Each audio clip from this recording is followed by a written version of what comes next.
Okay. So there's so much to these, and I know they're very simple slides, but they're really actually complex. So I'm doing the best I can to stay on the pace in which I had promised, but also pique your curiosity. And again, I think that what you decide about the content is the most important thing, because you're the one that has to make the decisions with your life. Now, this is, if you think of key indicators for our health, we have our body mass index, we have our glucose, we have our C-reactive protein, we have our weight, our BMI, and all this. I am a big believer in something called the balanced scorecard process.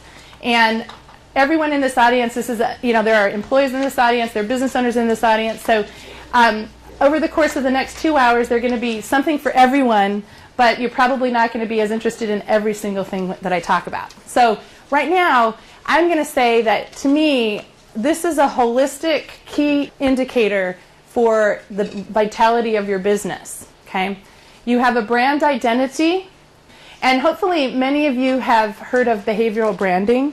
So if a company is known for adaptability, know-how, and speed, it is my hope that they hire and fire for adaptability, know-how, and speed. Okay? Because the way you execute your business on the inside has a lot to do with your ability to keep your promises on the outside. And I say that the employee experience is the culture and the company experience is the brand, but the bottom line is that every person in your business is creating an experience that either adds to your brand or detracts from your brand. Okay? Here's the thing. I love CSI. Anybody CSI, Cold Case, anybody watch these things? Isn't it amazing, the idea that we can actually identify the DNA of someone on a dead body that's been buried for 50 years, and we can nail the guy or girl? Don't want to be sexist here. We can nail the person, right? We leave behind traces of our DNA everywhere. Okay? Allow you, as the business owner, to decide what your brand is and make sure that everyone is actually operating in alignment with that brand all the time. We have to think about, are we actually keeping our promises, and are we keeping them internally as much as we are externally? Okay? Because the experience that we create creates the ripple effect that I'd showed on that earlier slide. So, for instance, I'm going to make it concrete. I think adaptability, know-how, and speed is, if you don't have an identity, a brand identity, it might be useful to try that on. Okay? Help me on with what is the Wegmans brand identity from a behavioral perspective? Okay. But customer service means a lot to different people. So I might be doing something I think's really customer service, and somebody else might do something differently. So how has your company created a conversation about what it is so that every person executes it at that level? Well, again, I think it starts from the top and goes down. It's how you take care of your employees. Okay. I mean, Okay. No. Danny Wegman's customer is not See? the customer in line at the register. I mean, ultimately. Marcus, did you pay him too? I like, great. So what he said was, we treat everyone the same way, period. You don't differentiate between a vendor, a customer, a shopper, an employee, a student. You treat everyone with an ethic and a listening skill and an ownership mentality. And look at your company. Where is it? Look, Google, Forbes, this list, benchmark, Disney, Wegmans, Disney. It's amazing. But they do it because this gentleman right here brands it that way. Right? But yeah. Well, no, Basically, yeah, it's a culture. Yeah, so when I meet John... culture quite a bit, and that's the same thing. Right. That's what you're trying to do. Okay, now this is so freaky. Okay, so I am kind of a nerd, and so I spend a lot of my time researching.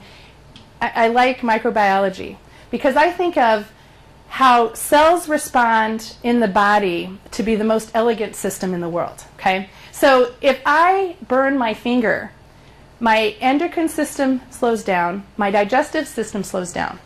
Okay, second, I get burned because it wants to check out, how bad's the damage on Jen's finger? We better stop operating to make sure we have enough resources to get her enough blood supply to heal the pain. That happens synchronously, not asynchronously, in real time. I think that's fascinating. So as I'm studying biology, I'm looking at, when we study cells in a petri dish, they call it a culture. Isn't that phenomenal? And then we go and study people's behavior in a business, and what's it called? Culture, okay? You live in bioorganizations, period, right? It's alive. It's living, breathing, replicating. That's my point. Your brand identity is replicating. Is it a good thing that's replicating, or is it not a good thing? Okay, we could spend a lot of time on that, but does that make sense? Okay? So, and sensory information then is, at what level is information coming in and coming out, and coming in and coming out of your business, okay? And there's lots of different mechanisms to do that. The collective stakeholder experience, core business clarity, that would be, what your company is the best at, your competitive edge, or, what it is you're the best at. The financial sensors, what do you use for measuring productivity? What do you use for measuring attrition? What do you use for measuring those things? And then what I call knowledge management. Okay, I can go deeper into any one of these, but today I'm prepared to go into knowledge management because I felt that would be the one that would have the most appeal to the cross-section. Does anybody have any questions on this before I move deeper into knowledge management? Okay, cool. Do you use a model like this? I really want everyone to make sure that whatever dashboard they have, that it's very, very robust. Because if, in fact, you don't have good news on the financial end, you should have at least 5 other places of good news on things that are actually working well. Okay? And when you only have one, you really limit what you can talk about in the business because everything is driven by cash flow. Okay? And cash flow is not always a great indicator. There's a huge 2 trends I want you to pay attention to. The word intangible asset management and social capital. Social capital is the people working for you are networked, and the depth and breadth of the people they know is actually a key indicator for your viability now and in the future. And that's why so many people now are doing their own personal branding websites inside of their own company, because there's the association of I'll do business with you if I know you, and now because it's a global environment, there are people that actually do, like myself, I do business in Australia and Israel through Skype, and so pay attention to how connected your employees are. Social capital now is worth a lot. People that actually don't have to be very skilled, but if they actually are very well connected, they're actually of high premium today. The other word, intangible assets. Intangible assets are the level of designs in your business. Let me make it more specific. How you develop your people and how you understand your customers, the depth of the knowledge that you have on, like if you think about your customers, how do your customers make their profit, and how do their customers make their profit? When you start doing that 2 and 3 layers about that becomes intangible asset value. Okay? And those are all really important things for you to begin to include in your ability to look at how's your business doing, how vital is your business. And by the way, when you go to war, people don't really ask about the death count in the generals. They say, how's the morale of the troops?